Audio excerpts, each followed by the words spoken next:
Suburbs in the Northwest Metro have been taking steps to remove decades-old language from property deeds. The Just Deeds project says they've helped more than 730 homeowners remove discriminatory covenants from property deeds, and now another suburb is taking action. Plymouth has joined the Just Deeds Coalition, which means residents will be able to remove any discriminatory covenants at no cost to homeowners. Reporter Shannon Slatton sat down with Paul Johnson, organizational development and equity partner from the city of Plymouth, to talk about what residents need to know.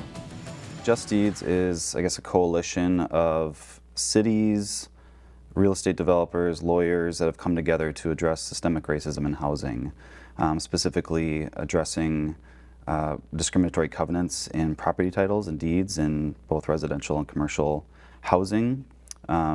These discriminatory covenants are essentially language in a property title or deed that is discriminatory in nature towards anyone based on their race, ethnicity, or religion. Why did Plymouth want to get involved and do this?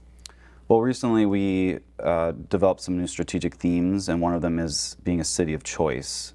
And that includes creating equitable and inclusive policies. So generally speaking, just creating a more welcoming and inclusive community for all people, and clearly having these covenants is in direct conflict with that, right? So we want to make sure that anyone moving to Plymouth feels welcome, and if anyone, a family moves in and sees this on their deed, it's not going to feel welcoming to them.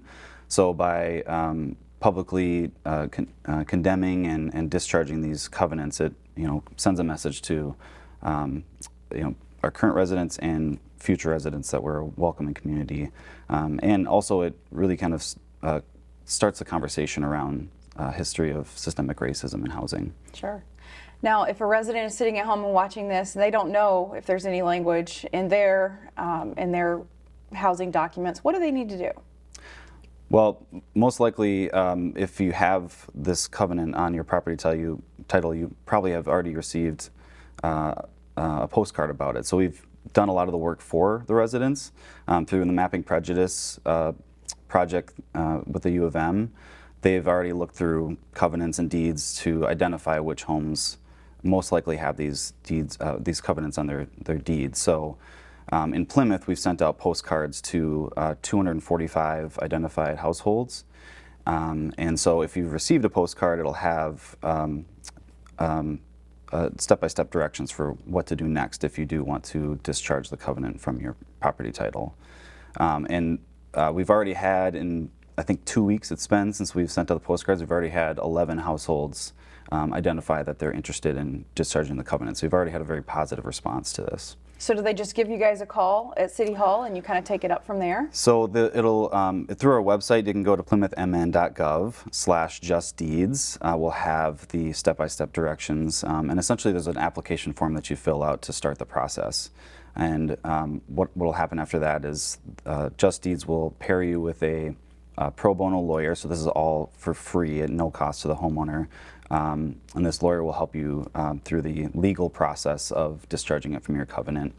And then after that, it's we'll have future engagements as well. We're hoping to have a town hall and future education about this, but for now, it's just the discharge process. Sure. Probably a pretty rewarding and interesting thing to be involved with as well as a city employee. Yeah, absolutely. And we've already had some folks express some interest in, not even knowing this existed. And so I think it's really starting a really great educational opportunity for many people to learn about these covenants and the history and what people can do about it in the present as well.